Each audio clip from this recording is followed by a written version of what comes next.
ফের বাড়ি বাড়ি গিয়ে প্রচারে ঝড় তুললেন বিজেপি প্রার্থীরা। এখনো পঞ্চায়েত নির্বাচনের বাকি 14 দিন। এরই মধ্যে প্রচারে কোনো ধরনের খামতি রাখতে চাইছে না শাসক দলীয় প্রার্থীরা। ত্রিস্তরীয় পঞ্চায়েত নির্বাচনে কদমতলা ব্লক এলাকায় বিরোধীদের থেকে প্রচারে এগিয়ে রয়েছে শাসক দলীয় প্রার্থীরা। প্রতিদিনই চলছে বাড়ি বাড়ি প্রচার, উঠোন সভা কিংবা সমর্থনী সভা। একইভাবে বুধবার সকাল 11টা থেকে দুপুর 2টো পর্যন্ত বড়গুল পঞ্চায়েতের বিভিন্ন ওয়ার্ডে বাড়ি বাড়ি গিয়ে প্রচারে নামেন জেলা পরিষদের 4 নম্বর আসনের প্রার্থী বিশ্বজিৎ ঘোষ। তিনি বিগত 5 বছরেও জেলা পরিষদের 4 নম্বর আসন থেকে জয়ী হয়ে জেলা পরিষদের সহকারী সভাপতির দায়িত্বে ছিলেন। নিজের নির্বাচনী এলাকায় বিভিন্ন উন্নয়নমূলক কাজে শামিল হন। এরই নিরিখে এবারও দলীয় প্রার্থীদের হয়ে গণদেবতাদের আশীর্বাদ চাইতে ময়দানে ঝাঁপিয়ে পড়েছেন। ওনার সঙ্গে এদিন ছিলেন কদমতলা পঞ্চায়েত সমিতির প্রার্থী মিহিরনাথ, পঞ্চায়েতের প্রার্থীরা দলীয় কয়েক শতাধিক কর্মী সমর্থকদের নিয়ে গ্রাম পাহাড়ের বিভিন্ন বাড়িতে যান, ভোট ভিক্ষা করেন। এলাকাবাসীরা সরকারি বিভিন্ন সুযোগ সুবিধা পাওয়ায় তারা প্রার্থীদের কাছেও টেনে নিয়েছেন। কিন্তু ওই এলাকায় বিরোধী দলগুলি প্রার্থী দাঁড় করালেও একইভাবে প্রচারে তাদের দেখা নেই বলে জানান জেলা পরিষদের প্রার্থী বিশ্বজিৎ ঘোষ।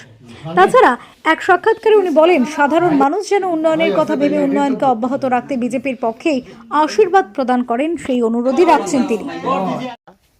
মানুষের আস্থা আমাদের উপরে আছে। আমরা মানুষের জন্য কাজ করেছি। আমাদের মোদী সরকার, আমাদের মানিক শাহর যে নেতৃত্বে ত্রিপুরা সরকার উন্নয়নের জন্য কাজ করছে, মানুষের জন্য কাজ করছে।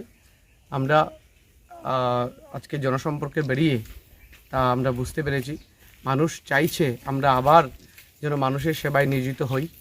আমরা 100% নিশ্চিত যে আমরা সফলতা পাব। আপনার পরিচয়টা? আমি বর্তমানে জেলা পরিষদের সহকারী সভাধিপতি এবং এই এলাকা থেকে আমি আবার জেলা পরিষদের আমাদের পার্টি আমাকে এখানে দাঁড় করিয়েছে। আমার 4টা গ্রাম নিয়ে আমার জেলা পরিষদ এলাকা। এখানে আমাদের পঞ্চায়েত ওয়ার্ড মেম্বার যারা আছেন, উনি আছেন গতবারের প্রধান, তিনি প্রধান ছিলেন, উনি এখান থেকে দাঁড়িয়েছেন। আমাদের আরেকজন মেম্বার এখান থেকে দাঁড়িয়েছেন। আমাদের সমিতি হয়ে দাঁড়িয়েছে আমাদের মিহিরনাথ, এই গ্রামের ছেলে, সমাজসেবী। আমরা সমাজের জন্য কাজ করি।